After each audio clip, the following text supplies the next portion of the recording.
Hello दोस्तों, नमस्कार, आदाब, सत श्री अकाल। आप सबका स्वागत है मेरे फिर क्या हुआ के अगले एपिसोड में। आज मैं एक स्टोरी लेके आया हूँ और ये स्टोरी है गुंजन जी की, जो कुछ अभी 54 साल की हैं और उन्होंने मुझे मुंबई से ही ये कहानी भेजी है। गुंजन जी के अभी 2 बच्चे हैं जो कि फॉरेन में हैं और जिनके साथ घटना हुई थी वो है उनके भाई गौरव। गुंजन जी वैसे तो बिहार के रहने वाली हैं और उन्होंने बताया कि जब वो कुछ 14 साल की थी, समथिंग 1982-84 के आसपास की कहानी उन्होंने बताई मुझे। तो जब ये कहानी मैंने पूरी तरह से सुनी तो मैं बहुत कंफ्यूज हो गया था कि इसमें विलेन कौन है और इसमें गलत कुछ नहीं है, एक सीख है जो कि आप कहानी के ख़त्म होते होते अपने आप सीख जाएंगे। तो ज़्यादा टाइम ना वेस्ट करते हुए मैं गुंजन और उनके भाई की कहानी आपको बताना चाहता हूँ। गुंजन का गांव बिहार में था, तो अक्सर गर्मियों की छुट्टियों में वो, उनके भाई, उनकी माताजी और पापा सब लोग यहाँ से बिहार जाते थे और बच्चों में कुछ खासा एक्साइटमेंट रहता था। क्यों? क्योंकि बिहार में इनके दादा दादी रहा करते थे और वहाँ उनके आम के बागीचे थे। इस साल बच्चों का एक्साइटमेंट कुछ ज़्यादा ही था क्योंकि पिछले 2 सालों से बच्चे बिहार नहीं जा पाए थे और इस बार 2 साल के बाद जाने की वजह से बच्चे बहुत ज़्यादा एक्साइटेड थे। तो शाम की ट्रेन थी, गुंजन के पापा अपना ऑफिस का काम खत्म करके आए, दादर स्टेशन से उन्होंने ट्रेन पकड़ी और ट्रेन में बैठ गए। जो इन लोगों का रिजर्वेशन था वो स्लीपर क्लास में था। तो स्लीपर क्लास में आपने देखा होगा कि अक्सर बच्चे जो हैं बहुत इंटरेस्टेड रहते हैं और ट्रेन की अपोजिट साइड वाली सीट में बैठ जाते हैं ताकि सामने से हवा आती रहे और उनको ठंडा फील होता रहे। इसलिए गुंजन और उसके भाई दोनों एक साइड की सीट में बैठ गए। उनके पापा जो थे वो सबसे ऊपर वाली लेफ्ट साइड की बर्थ में कुछ मैगजीन या कुछ अखबार लेकर के पढ़ने के लिए लेट गए। थोड़ी देर बाद ट्रेन चलते ही उसमें एक और परिवार चढ़ गया।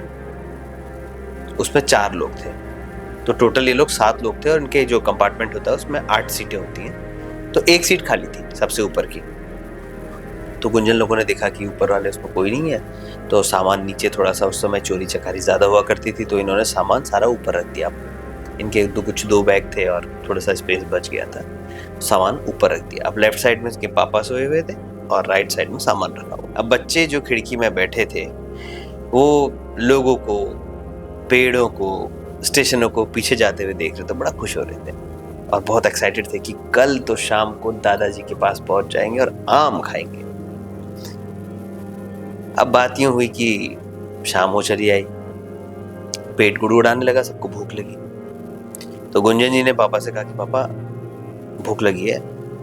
तो अगला एक बड़ा जंक्शन आया, वहाँ पर 10-15 मिनट का गाड़ी का हॉल्ट था। तो गुंजन के पापा उतरे नीचे और 2 थाली खाना लेके आ गए, क्योंकि जो छोटा वाला भाई था वो ज़्यादा खाता नहीं था, वेस्ट कर देगा करके, इसलिए 2 थाली लेके आए। अब सबने खाना खाया। जो इनके साथ जो बैठे थे 4 लोग, जो परिवार आया था, वो अपने घर से टिफिन लेके आए थे। तो अब खाते खाते ही बातें शुरू हो गई। तो गुंजन के पापा ने पूछा, आप लोग कहाँ जा रहे हैं? तो सामने परिवार वाले ने बताया कि हम लोग एक्चुअली अपने एक मझला बेटा था जिसकी डेथ हो चुकी है, उसकी अस्थि विसर्जित करने जा रहे हैं हरिद्वार। तो ये सुन करके काफ़ी दुख हुआ गुंजन के पापा को। तो उन्होंने पूछा कि भाई क्या हुआ, कैसे हुआ? तो उन्होंने बताया कि हमारे परिवार में से कोई था, उसने, किसी ने कुछ खिला दिया जहरीला, जलन के चलते, तो इस कारण छोटे बच्चे की मृत्यु हो गई। ये सुन करके बड़ा दुखी हुए।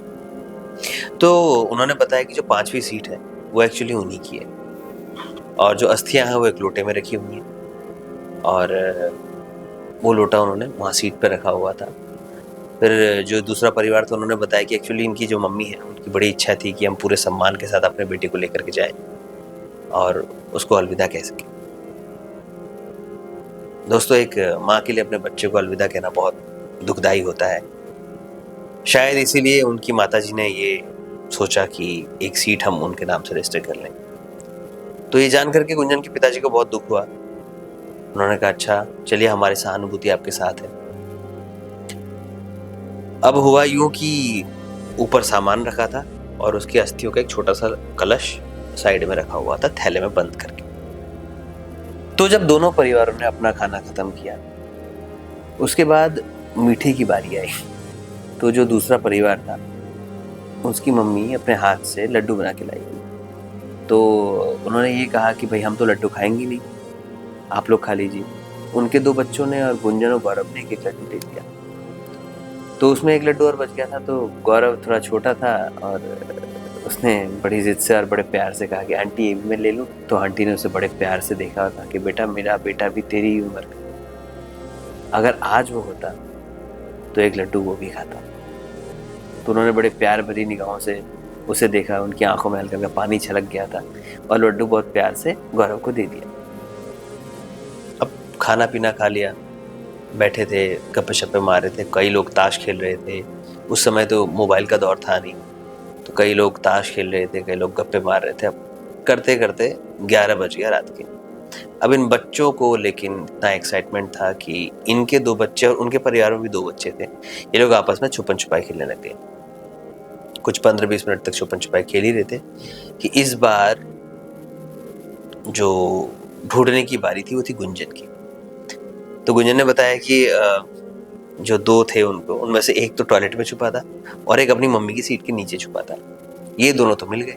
अब तीसरा जो गौरव था भाई वो मिल नहीं रहा था और रात को ट्रेन चल रही थी, खाली पटरियों की आवाज़ आ रही थी। कुछ लोग सो गए थे, कुछ लोग के खर्राटों की आवाज़ आ रही थी और कुछ लोग बस बतिया रहे थे कुछ-कुछ, उनकी आवाज़ आ रही थी। अब इस सब के बीच गुंजन गौरव को ढूँढते-ढूँढते पूरे डब्बे के अंदर घूमने लगी और उन्हें गौरव मिला ही नहीं। अभी थोड़ी-सी चिंता होने लग गई गुंजन को कि भई ऐसा कैसा छुप गया, बहुत देर हो गई, तो बच्चे बोर भी होने लग जाते हैं। तो गुंजन थोड़ा बोर होने लग गई। अब वो ढूँढने लग गई कि भई गौरव गया कहाँ? अब वो गौरव को ढूँढते-ढूँढते इतने परेशान हो गई कि उसने अपने पापा को उठाया, पूछा गौरव कहाँ है?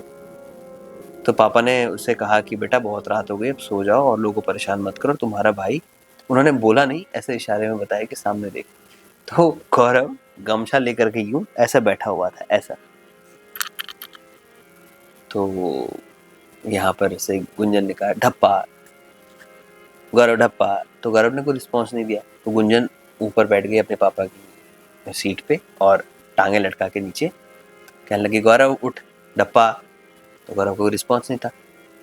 तो गुंजन ने अपने हाथ से वो गमछा हटाया तो देखा गौरव वहीं यूं करके सो गया था। तो नींद में ही फिर गौरव के पापा ने गौरव को उठाया और उसको उसकी बर्थ पे लिटा दिया। ठीक, सब अच्छी तरह से हो गया, सो गए। अब सुबह जब गुंजन उठी तो उसने देखा 7 बजे पापा उठ गए और बहुत परेशान होकर के इधर-उधर टहल रहे हैं। उसने पापा से पूछा क्या हुआ? तो पापा ने इशारा किया गौरव की तरफ। वो सेकंड मिड बर्थ में सोई हुई थी गुंजन, तो उतरे नीचे और चेक किया तो गौरव को बहुत तेज बुखार। अब इतना तेज बुखार देख करके घबरा गई। उसको समझ में नहीं आया कि क्या करें, कैसे करें, क्योंकि ट्रेन में उस टाइम पे इतनी फैसिलिटीज़ अवेलेबल नहीं थी। तो अब ये बात पूरे डब्बे में फैल गई कि बच्चे को बुखार आया है, बच्चे को बुखार आया है। तो आगे जाके स्टेशनों में और लोग चढ़े। अब गुंजन ने यहाँ पर देखा कि जो 4 लोग का परिवार जो रात को साथ में खाना खा रहा था, उनका कुछ हॉल्ट दिन में ही आ गया था, मतलब सुबह-सुबह। तो गुंजन ने देखा कि जब सुबह उठी तो जो 4 लोग का परिवार था वो कब के उतर चुके थे। उनकी जगह कुछ 3-4 नए लोग आए हुए थे। ये सब गहमा-गहमी चल रही थी कि एक बच्चे की तबीयत खराब है। एक्चुअली एक चीज़ बताना भूल गया कि जो गुंजन थी वो अपनी मम्मी को अपना आइडल माना करती थी। उनकी मम्मी पाठ पूजा में बहुत यकीन करती थी, तो वो भगवान को भी बहुत बिलीव करती थी। तो गुंजन ने बड़े दिल से अपने भाई के लिए प्रार्थना की कि हे भगवान अगर आप हैं तो प्लीज़ ऐसी कुछ सहायता दिला दीजिए कि मेरा भाई थोड़ा ठीक हो जाए।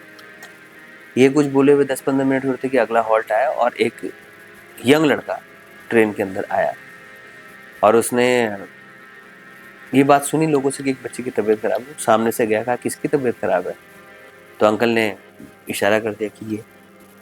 तो उसने फटाक से थर्मामीटर निकाला, चेक किया, कहा इसको तो काफ़ी तेज़ बुखार है। तो उस लड़के ने बताया कि एक्चुअली मैं फार्मा कंपनी के साथ काम करता हूँ, मैं इंटर्न डॉक्टर हूँ, तो मैं दवाई दे देता हूँ। और जैसे ही दवाई दी 1 घंटे के बाद गौरव का सारा बुखार उतर गया। गौरव अच्छा फील कर रहा था और अब वो नॉर्मल बच्चों की तरह इधर-उधर दोबारा खेलना शुरू कर दिया। अब बात ये कि शाम की है कि शाम हो आई और वो लोग अपने स्टेशन तक पहुँच चुके थे। दादाजी अपनी जीप लेकर के आए थे उनको लेने के लिए। तो बच्चे खुशी खुशी बैठ गए और दादा दादी के पास पहुंच गए अपने गांव। रात का टाइम था, दादी ने बढ़िया स्वादिष्ट खाना बना के रखा था। अब जैसे ही बारी आई, भैया खाना पीना खा लिया है, तो दादी ने एक सरप्राइज दिया। एक्चुअली इनके दादी की एक हाथ की स्पेशल खीर थी, खोए की खीर, वो बहुत फेमस थी। तो उन्होंने कहा कि चलो खीर खाएंगे। तो सब बच्चे बहुत खुश हो गए, वाह खीर खाएंगे चलो। तो सारे बच्चों ने खीर वीर खाई और सो गए। अभी रात को एक्चुअली क्या, आपने गर्मियों में क्या होता है आपको पता होगा कि इनके कूलर हुआ करते थे बहुत बड़े बड़े। तो लोग सारे लोग छत पे सोते थे, कूलर लगा दी दो तरफ से और हवा आते रहती थी, बढ़िया छत पे सोते थे। बच्चों को बहुत पसंद था। तो एक साइड दादा दादी सोए थे, इनके पापा सोए थे, और गौरव और गुंजन सोए हुए थे। रात को 2-3 बजे के आसपास गुंजन को वॉशरूम जाना था, टॉयलेट लगी। तो अब थोड़ी सी उन्हें हिम्मत नहीं हुई कि भाई इतने रात को कैसे जगाया जाया जाए, सब लोग सोए हुए। तो उन्होंने गौरव को उठाया कि एक गौरव उठना। तो गौरव आंख मलते मलते उठा, हाँ क्या हुआ। तो गुंजन ने कहा कि चल मेरे साथ नीचे चलना, मुझे टॉयलेट जाना। तो गौरव बेचारा आधी नींद में उठ करके उसके साथ साथ नीचे जाता। आगे आगे गुंजन चल रही थी सीढ़ियों से उतरते हुए, पीछे पीछे गौरव। अब गुंजन अंदर गई टॉयलेट के अंदर से, उसने कड़ी मारी और बाहर गौरव खड़ा था। अब थोड़े 2 मिनट के बाद जब गुंजन बाहर आई तो देखा गौरव नहीं।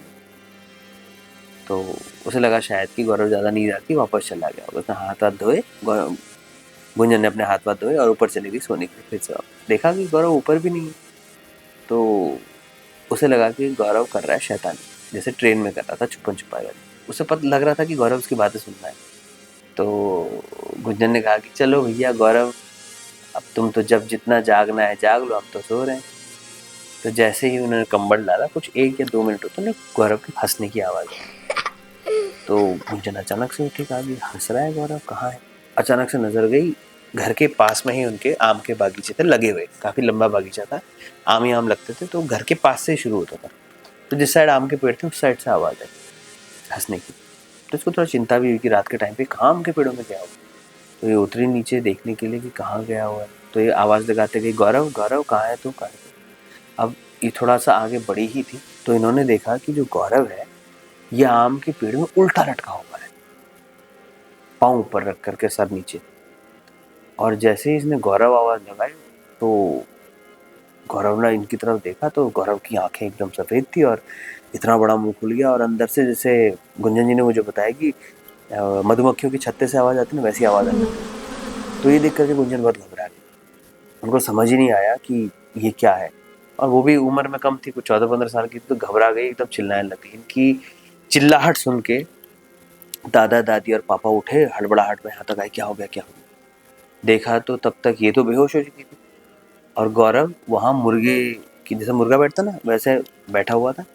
और अजीब अजीब आवाज में, एक बच्चे की आवाज में बोलता है कि, कहता है कि मुझे मीठा चाहिए, मुझे लड्डू दे दो ना अंकल, मुझे लड्डू दे दो ना अंकल।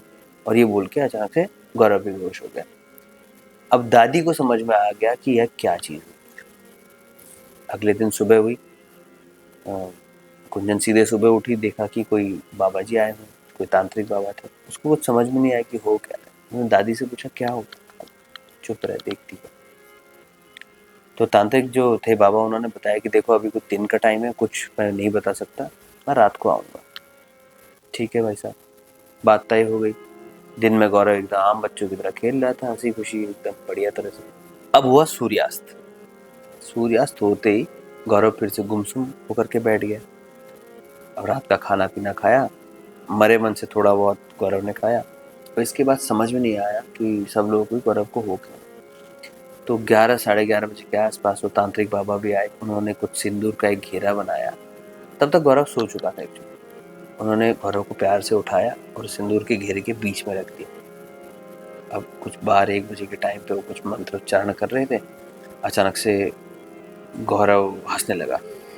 तो जो बाबा तांत्रिक थे उन्होंने पूछा, बता कौन है तू। तो गौरव अचानक से उस घेरे के अंदर ही बैठ गया। गौरव की पीठ थी तांत्रिक की तरफ और वो हंसने लगा और बोला, अंकल मुझे मीठा खाना है। अब ये बात सुनते ही तांत्रिक को कुछ समझ नहीं आया कि ये क्या है। तो उन्होंने कहा मैं मीठा तुझे तभी दूंगा जब तू बताएगा कि तू यहाँ क्या कर रहा है। तो जो एंटिटी गौरव के बॉडी में थी उसने बोला कि अंकल अंकल अंकल इस बच्चे ने मेरे हिस्से का लड्डू खाया था जो मेरी माँ ने बनाया था। ये नहीं करना चाहिए। अब मुझे और मीठा क्योंकि मीठा मुझे बहुत पसंद है। अब ये बात सुनते ही गुंजन और उसके पापा को तुरंत समझ में आ गई कि क्या सिनेरियो है, और उन्होंने सारी जो किस्सा जो ट्रेन में हुआ था ये तांत्रिक को बता दिया। तांत्रिक समझ गया कि क्या सीन है। तो तांत्रिक ने कहा जल्दी से आपके घर में जो भी मीठा है फटाफट लेकर के। तो दादी गई, तो पहले भरनियाँ हुआ करती थी, उसमें शक्कर रखी थी, शक्कर और गुड़। तो गुंजन जी ने मुझे बताया कि मैंने 10 मिनट में कुछ 1-1.5 किलो शक्कर थी और गुड़ था। मैंने किसी छोटे बच्चे को 10 मिनट में वो पूरा शक्कर और गुड़ खाते हुए देखा, और उसके बाद वो बच्चा सो गया। तो तांत्रिक ने बताया कि देखिए ये एक छोटे बच्चे की ज़िद्दी आत्मा है जो कि बहुत मुश्किल है निकालना। अभी यही इलाज है कि जब तक इसके माँ बाप जो उसकी अस्थि विसर्जित करने गए थे, जब तक गंगा में प्रवाहित नहीं करते तब तक इसे मुक्ति नहीं। तो बस ऊपरवाल से दुआ कीजिए कि वो जल्दी से जल्दी उस पुण्य काम को करें ताकि ये बच्चा भी यहाँ से मुक्त हो। अब अगले दिन जब सुबह उठा तो गौरव एकदम नॉर्मल, उसको कुछ याद ही नहीं कि क्या हुआ क्या नहीं हुआ। अब सुबह सुबह गुंजन भी उठी, दिन भर उसने भाई के साथ खेला, और दादी ने उसे मना किया था गुंजन को कि भाई अपने भाई को कुछ मत बताना। तो गुंजन ने कुछ नहीं बताया। अब उसके बाद क्या होता है कि शाम का टाइम हो गया, फिर वही सूर्यास्त। गौरव एकदम सुस्त पड़ गया, रात का खाना पीना खाया, गौरव ने फिर वही मरे मन से थोड़ा सा खाना खाया, और गौरव को नींद आ गई।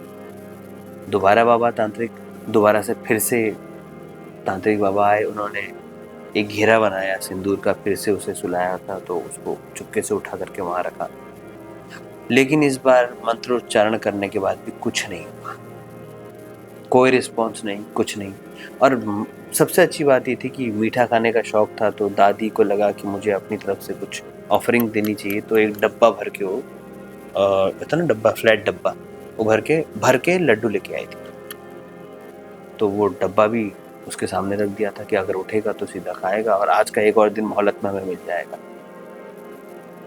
भाई आदमी जब ऐसे फंसता है तो सिचुएशन में वही जानता है क्या करना है क्या नहीं करना है, उसी में बीतती है, सब कुछ मंत्र सब करती है, कुछ भी नहीं।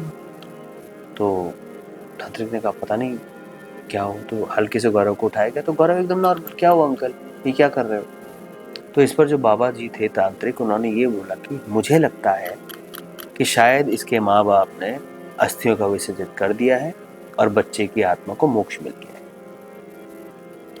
अब ट्विस्ट यहाँ पर आता है ये कि जैसे ही ये सब हुआ, बाबा जी गए और दादी ने वो डब्बा उठाया तो उसमें एक लड्डू गायब था, एक लड्डू नहीं था। तो गुंजन ने मुझे बोला कि मैंने खुद देखा था वो डब्बा भरा हुआ, लेकिन एक ही लड्डू गायब था। तो गुंजन जी ने मुझे बताया कि उन्हें ऐसा लगता है, जो कि मुझे भी उनका लॉजिक काफ़ी सही लगा, कि वो बच्चा अपने हिस्से का लड्डू लेके गया। इसलिए दोस्तों इस कहानी में मैं कहता कोई विलन नहीं,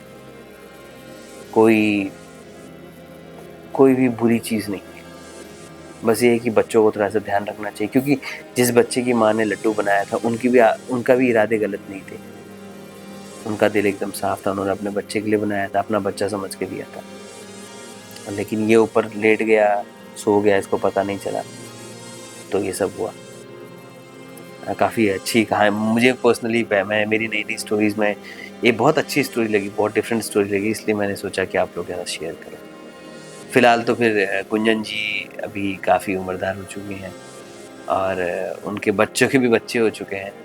उनके भाई हैं जिनके भी 2 बच्चे, जो गौरव है ना, उन्हीं की बात कर रहा हूँ, कि उनके भी 2 बच्चे हो चुके हैं और सबको अच्छा चल रहा है। आई होप गाइज आपको ये कहानी अच्छी लगी हो आज की, और कुछ ना कुछ सीखने को मिला होगा। और मैं पॉडकास्ट भी अभी नए शूट कर रहा हूँ, काफ़ी कुछ नया डाल रहा हूँ, तो आप लोग बस हमारे चैनल को कनेक्ट कीजिए, हमारे परिवार का हिस्सा बनिए, हमारे इस वीडियो को लाइक कीजिए, शेयर कीजिए अपने दोस्तों के साथ, हमारे चैनल को सब्सक्राइब कीजिए, और अगर कहानी पसंद आए तो कमेंट कीजिए। और आपके पास अगर कोई अपने पर्सनल या किसी दोस्त रिलेटिव की कोई ऐसी कहानियाँ हैं, कुछ ऐसे एक्सपीरियंस है जो आप शेयर करना चाहते हो, तो मैंने नंबर दिया है डिस्क्रिप्शन में, उस पर रिकॉर्ड करके भेज सकते हैं, या तो रिटन फॉर्म में मेल आईडी है उसमें भेज सकते हैं। तो प्लीज़ मैं आप लोगों की कहानियों का वेट करूँगा।